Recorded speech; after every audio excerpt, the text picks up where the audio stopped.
सभी पत्रकारों को जय भीम नमो बुद्धाय। मेरा नाम श्रीधर साल्वे, मैं भीमसेना का राष्ट्रीय अध्यक्ष हूँ।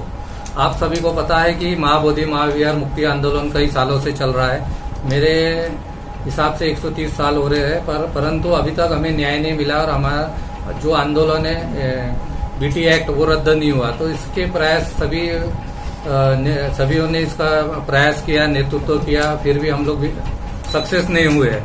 कि आंदोलन के रूप में करना चाहते हैं। हम देश की जनता को आह्वान करना चाहते हैं कि वो जो आंदोलन हमारा हो रहा है वो आंदोलन स्थायी आंदोलन है। यानी वहां पर आने वाले लोगों को हमने आह्वान किया कि आप अगर वहां आते हो और उस आंदोलन में शरीक होते हो तो ये आंदोलन चलता रहेगा, जिसमें 5 लाख लोग उपस्थित रहेंगे। और ये आंदोलन बनते हर्षबोधी जी महास्तवीर इनके नेतृत्व में वो आंदोलन किया जा रहा है।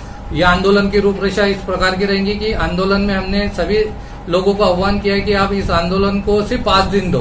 अगर 5 दिन यह आंदोलन हमारा अगर चलता है लाखों की संख्या में, तो यह आंदोलन हम 100% सक्सेस कर सकते हैं।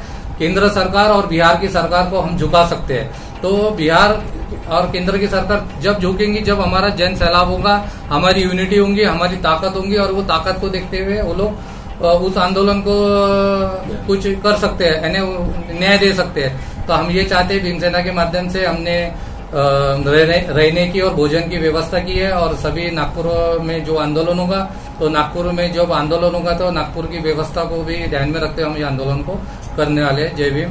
और हमारे सामने अभी बनते हर्षबोधी महास्तवीर है, वो आपको जानकारी देंगे। बोलिए। मेरा नाम बदंत हर्षबोधी महास्तवीर है, मैं बुद्धगया में रहता हूँ। और आप बहुजन मीडिया के जितने भी साथी है, आप सबका मैं स्वागत करता हूँ। आपके चैनल के माध्यम से जनता को मंगलमय दिन प्रदान करता हूँ। नमो बुद्धाय, नमो धम्माय, नमो संघाय, जय भीम, जय भारत। आज का इस पत्रकार का उद्देश्य इतना ही है कि आपके मीडिया के माध्यम से आपको सबको पता है कि जहाँ सिद्धार्थ कुमार गौतम ने 2500 वर्ष पूर्व ज्ञान प्राप्त किया, बुद्धत्व प्राप्त किया, शांति का, दुनिया को शांति का संदेश दिया, वहां पर अशोक सम्राट द्वारा महाबोधि महाविहार का निर्माण हुआ। वो महाबोधि महाविहार विश्व के बुद्धों का एकमेव श्रद्धा स्थान है।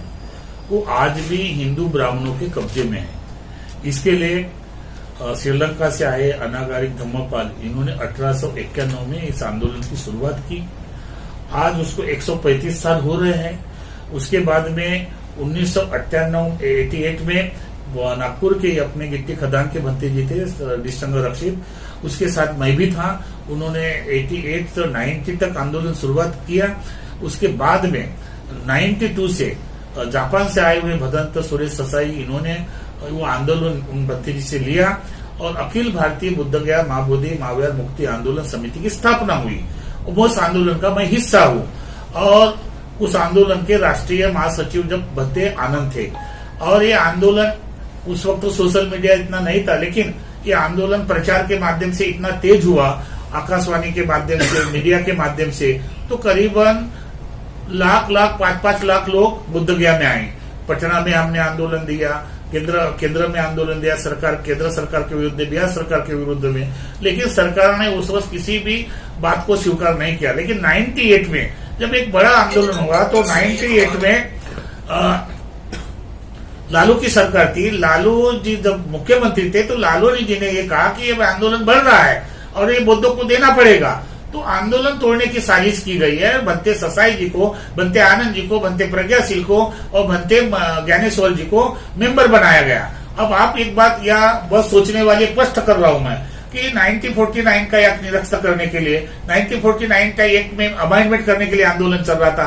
तो ये 4 मेंबर वहां पर जाने की कोई जरूरत नहीं थी। उस वक्त मैं छोटा भंते जी था, मैं फिर भी, मेरे 2-4 मित्रों ने बोला कि भंते जी आप मैनेजमेंट कमेटी में जाएंगे तो आंदोलन तो ऑलरेडी खत्म होगा, अभी आंदोलन तो तेज दिशा में होगा, पूरे भारत में आंदोलन पिट रहा है, आंदोलन चल रहा है, लोग तेज हो रहे हैं, तो आप मैनेजमेंट जाके क्या करेंगे। लेकिन भंते ससाई जी नहीं माने और भंते ससाई जी ने लालू जी से आश्वासन लिया और मेंबर बन गए। इतना ही नहीं, तो 6 साल तक जो आंदोलन अभी 2023 में आकाश लामा के साथ भंते प्रज्ञाशील बैठा है, वो 6 साल तक सेक्रेटरी रहा। 6 साल में सेक्रेटरी बहुत बड़े पद पर रहा मैनेजमेंट कमेटी में। तब तक कुछ भी नहीं किया, ना सरकार को लेटर लिखा, ना बिहार सरकार को लेटर लिया। जो ब्राह्मण वहां पर पूजा पाठ कर रहे उसको हटाने का काम किया। 6 साल के बाद आकाश लामा के साथ समझौता करके ऑल इंडिया बुद्धिस्ट फोरम के नाम से फिर 2023 में आंदोलन की शुरुआत हुई। और आंदोलन की शुरुआत हुई, मैं आंदोलन के विरोध में कभी नहीं रहा, लेकिन ये जो नेतृत्व करने वाले इनके विरोध में रहा, क्योंकि ये आंदोलन करने वाले दिशाहीन थे। इस पर मेरा विश्वास नहीं था। ये कभी भी मैनेजमेंट कमिटियों को जाने के लिए, प्रलोभन के लिए आंदोलन कर रहे थे। तो बिहार सरकार ने भी देखा कि ये लोग केवल आंदोलन के नाम पर मैनेजमेंट कमेटी में आना चाहते हैं, इसलिए नीतीश सरकार ने ध्यान नहीं दिया। अब फिर इतना ही नहीं, तो इस आंदोलन में 3 गुट बन गए। एक के राहुल के नेतृत्व में, राजेंद्र गौतम के, एक अभी धम्मत यात्रा का एक ग्रुप बन गया, विशाल रैली का ग्रुप बन गया। मेरा मानना है कि महाबोधि महार अगर मुक्त करना है तो ये दोनों रैलियां, ये मध्य प्रदेश में, महाराष्ट्र में घूमने के बजाय अगर बिहार में घूमती तो बिहार की जनता जागरूक होती और बिहार सरकार डरता, और वहां के मत लोग, वोट डालने वाले लोग अगर उनके विरोध में जाते तो बिहार सरकार हिल जाती। अभी इस देखते हुए स्थिति को मैंने 14 अक्टूबर 1956 को डॉक्टर बाबा साहब आम्बेडकर ने 5 लाख लोगों को धर्मांतर किया, दीक्षा दिया, वो भूमि, ऊर्जा भूमि, भूतों न भविष्य होने वाली धम्म क्रांति किया। उसी धम्म क्रांति भूमि पर बाबा साहब के चाहने वाले, बाबा साहब को मानने वाले, बाबा साहब के ऊर्जा भूमि को नस्पत करने वाले लाखों की संख्या में, 5-5 लाख लोगों की संख्या में नागपुर के दीक्षा भूमि में रहते हैं। उसका एक उदाहरण है। इसलिए हमने ये सोचा है कि क्यों ना ये सरकार को हिलाने के लिए, बिहार के सरकार को हमारी बात पहुंचाने के लिए 2 तारीख तक वहां पर धरना प्रदर्शन करके धरना आंदोलन करेंगे। और लोगों को वहां पर आह्वान करूंगा कि वही 5 दिन में अगर इतनी संख्या बढ़ जाती है तो सरकार भी हिलेगी और बिहार सरकार तक हमारी बात जाएगी और ये आंदोलन सक्सेस होगा।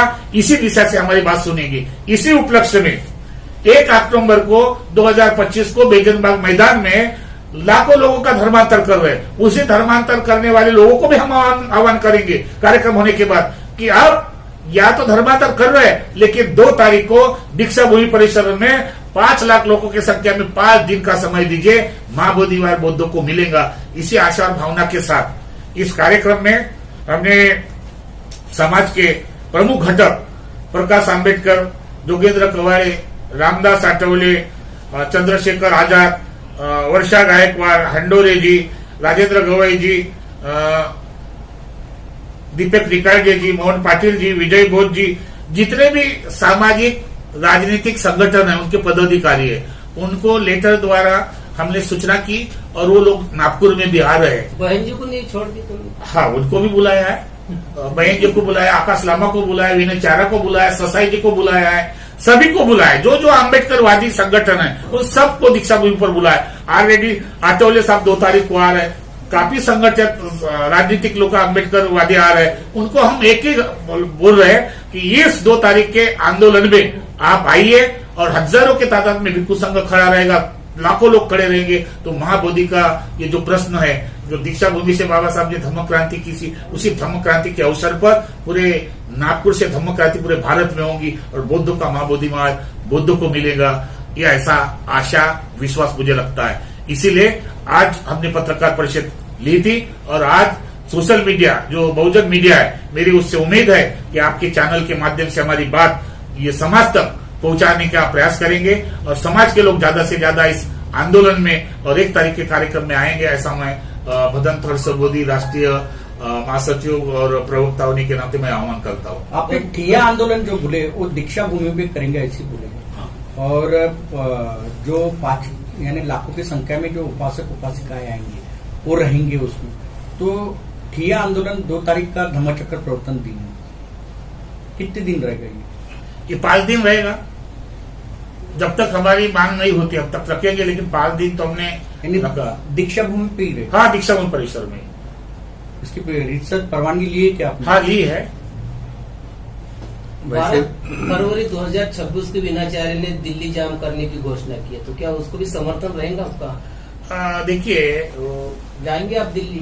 मैं एक आंदोलन का हिस्सा होने के बाद पूर्ण लोग क्या करते बनते कि विनय आचार्य ने आह्वान किया, वो अच्छा है।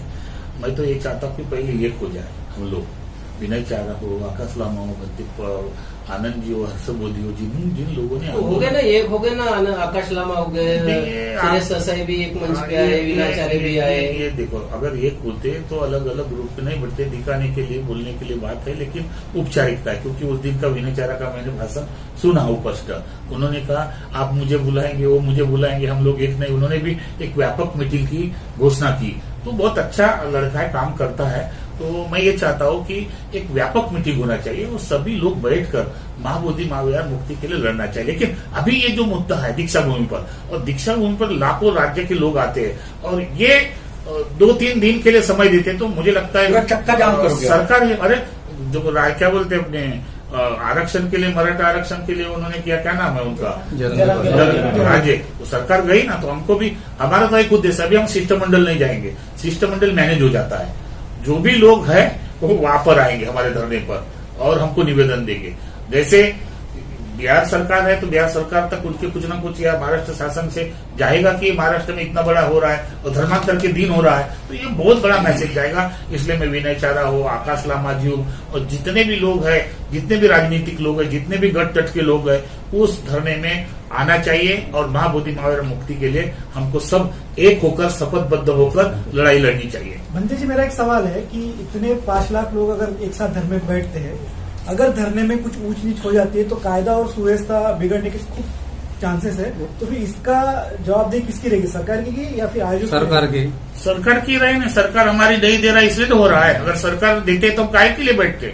अगर हमारे मांग को जायज है, अगर वो हमारी मांग को नहीं मांग रहे इसलिए ना बैठ रहे, हमारी मांग तो जायज है, वो सरकार की जवाबदारी, सरकार उसके बिहार सरकार तक हमारी बात को पहुंचाए कि ये लोग बैठने वाले हैं, नहीं बैठेंगे तो ऐसा होगा। ये सरकार की जवाबदारी है, हमारी तो कोई जवाबदारी नहीं है। हम तो मांग रहे, अगर हमको देते हैं, बौद्धों को बहुमत देते हैं, तो हमको काय को धरने पर बैठना होता है? काय के लिए हम लोग सरकार लोगों को परेशान करेंगे? हमारे को नहीं दे रहे इसलिए हम लोग परेशान करेंगे, ये सरकार जवाबदार होगा।